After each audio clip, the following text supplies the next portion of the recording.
Hello and welcome to this week's video. This week I am doing the leachaunis gecko setup. I'm going to walk you through step by step about what you need, how I did it and everything else. I'm using a spray foam background which I'll be attaching substrate to. Before I show you how I did it, don't forget to like this video, subscribe down below and pop a comment on any suggestions on how I can improve it for next time. So obviously the leechy won't be staying in this enclosure.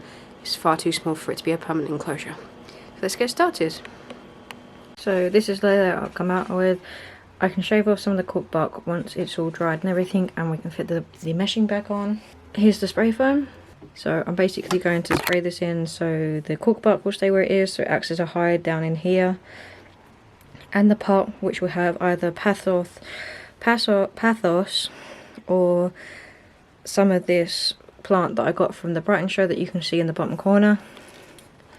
Never actually used this stuff before, the spray foam, so let's have a go. The instructions say spray for 30 seconds and spray on, so let's have a go.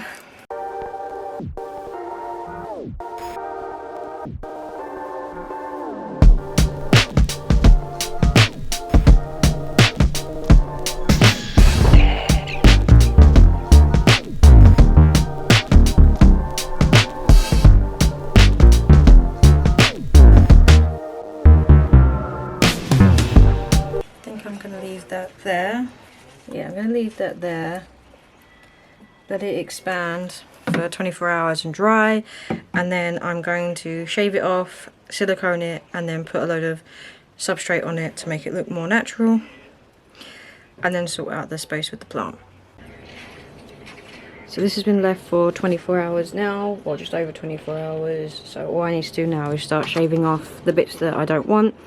Take a complete layer off to give me a rough surface, and then I'm going to silicone it, and then we'll do the next step of pressing in the soil. So just going to do a time lapse of me shaving all this off. Let's do the top bit first, because this bit is over.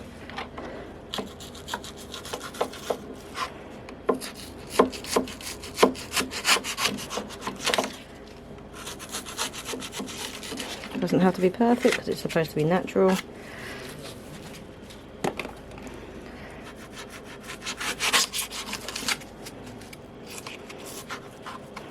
I need it to have the lid on.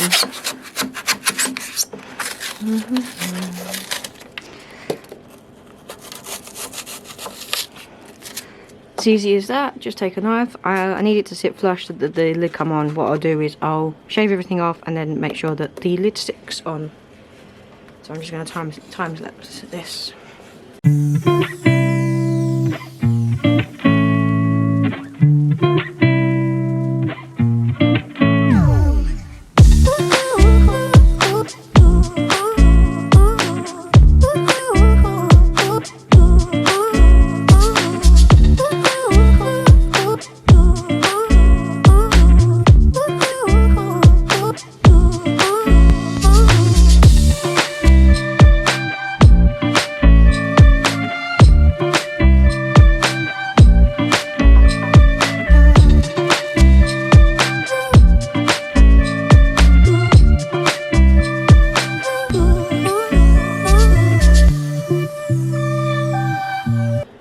I'm going to leave it like that.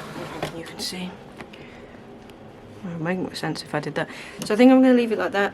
I ended up using my fingers. It was a lot easier than trying to cut it down with a knife. Next step is to silicone it. I'm going to make up the forest mix that I'm going to use.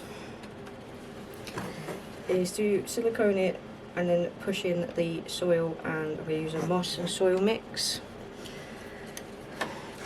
And then that way this then becomes waterproof with substrate on it to make it look more natural. Something for it to hide in here. Natural plant up here. I might put some planting on the bottom. There's a high possibility that my lychee will destroy the plants, destroy the background, because they are quite heavy footed, but we shall see. Right, so I've made the soil mix. It is a BioLife forest mix, and I've added in some more peat moss, live moss. It's already got wood chips and nutrients and stuff in there for plant life, the custodians that I will be putting in there, isopods and all that sort of stuff. One important thing to know about substrate, as you can actually see, substrate is a big thing on humidity and stuff. So if you've got the right substrate, if you've got a substrate designed for tropical species, it will hold humidity better, whereas if you've got a substrate designed for arid species, it will keep the humidity lower for you. I will be sensible on using a glove for this. So I've just got some kitchen and bathroom sealant. Aquarium sealant just works as well. You just want something non-toxic, mold resistant, and waterproof pretty much, or will not melt if it gets wet. Let's do a big blob here. Might have to get some more of this from the shop, because this is what I had left over from doing Aragon's upgrade. Big blob along there. Come on. And then I'm just going to use this gloved hand to smear it all the way across the spray foam, and then we're going to press in the soil.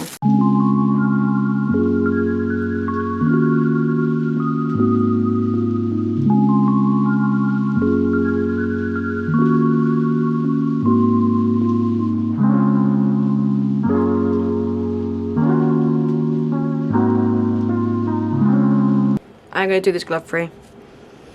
I'm going to put some, actually, I'm not going to do this glove free. I'm going to use this other glove that I got with the kit to start pressing the soil into the silica and hope that it sticks.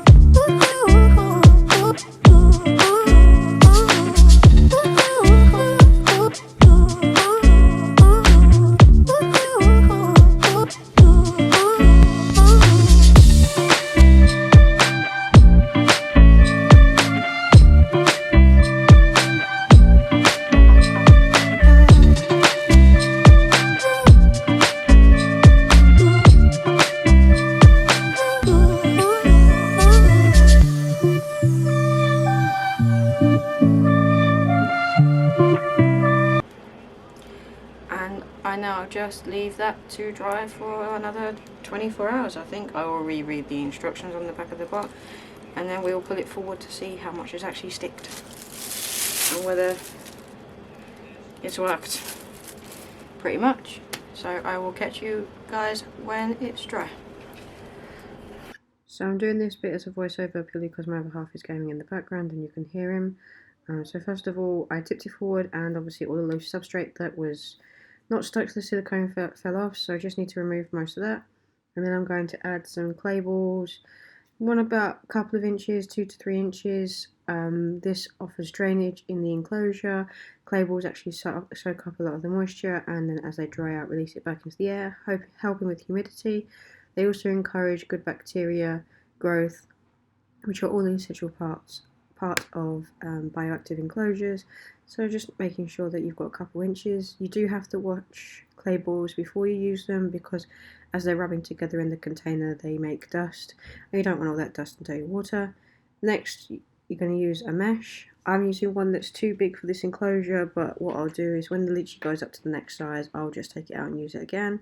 And then I'm using the same substrate mix that we used for the background, the tropical soil mix with the sphagnum moss. Obviously, as we discussed earlier in the video, is the substrate that's the important bit for holding humidity.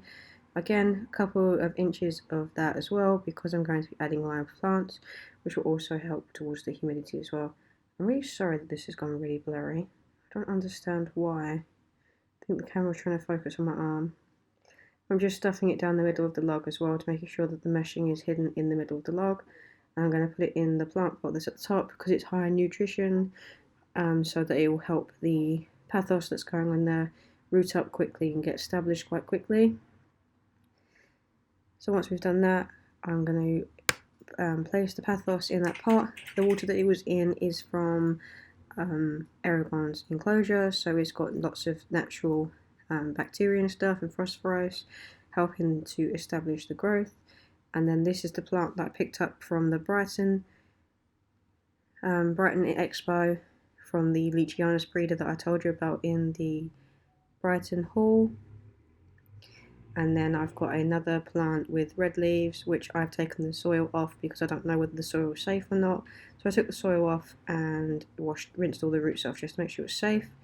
You don't want any any chemicals or fertilizers or anything on them. I know the one from the expo didn't, because he's a reptile breeder that sells them. Next we're adding moss on the top, just out with the extra humidity, and I will also be adding in leaf litter. This will give something for the springtails and the isopods that I will be adding in to hide. I'm not sure whether I actually filmed adding in the isopods. I went with the powdered oranges and obviously some springtails. Gave everything a spray down just to make sure there's water in the enclosure. These are the pots that I'll be using. One will be for water and the other one will be for his prepared diet. I've picked up some of the ones that are the favourite from the reptile shop.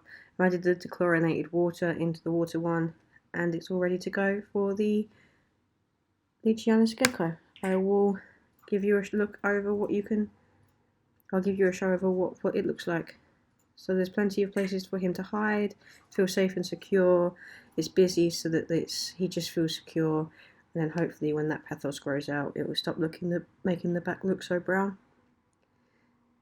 So I'm off to go and pick him up. So the baby is now officially home. He has been home, or they have, because I don't actually know the gender. They have been home for about a week. I will film a little video on the leechie and show you off him, or them, sorry. But they're not currently eating, and that tells me that they are still stressed from the move. So I don't want to stress them out even more by dragging them out and sticking them on camera. So once they're eating regularly and I'm happy where they are developmentally wise and de-stressing, I will bring him out to show you. I'd like to thank you guys for watching, and I'll see you guys next time. Bye!